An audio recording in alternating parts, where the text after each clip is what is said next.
السلام عليكم ورحمة الله وبركاته. من القلب للقلب، كلمة تهدي، دعوة تداوي، ورسالة توصلك للنور، مع بعض في طريق الإيمان والحب والتربية الصالحة.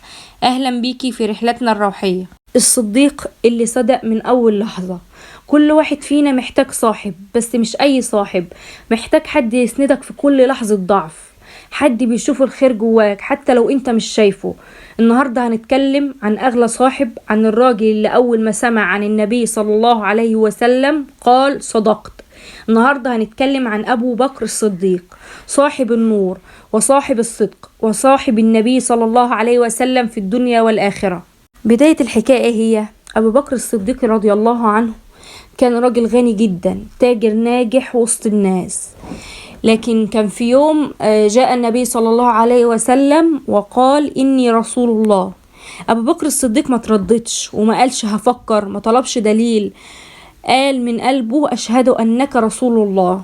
علشان كده النبي صلى الله عليه وسلم قال ما دعوت أحدا إلى الإسلام إلا كانت له قوة إلا أبا بكر.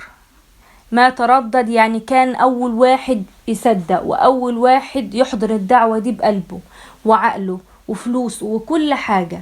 هو ده المعنى الحقيقي لصديق اللي يصدقك لما كل الناس تكذبك.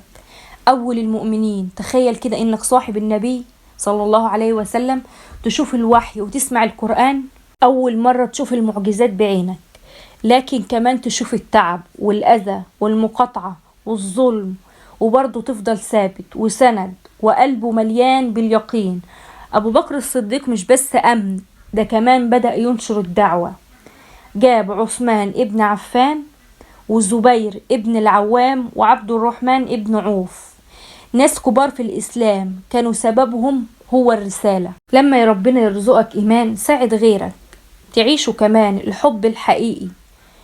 في الهجرة تخيل النبي صلى الله عليه وسلم بيقول لأبو بكر الصحبة يا أبا بكر، يرد عليه يقول له إيه وهو بيعيط؟ نعم يا رسول الله الصحبة.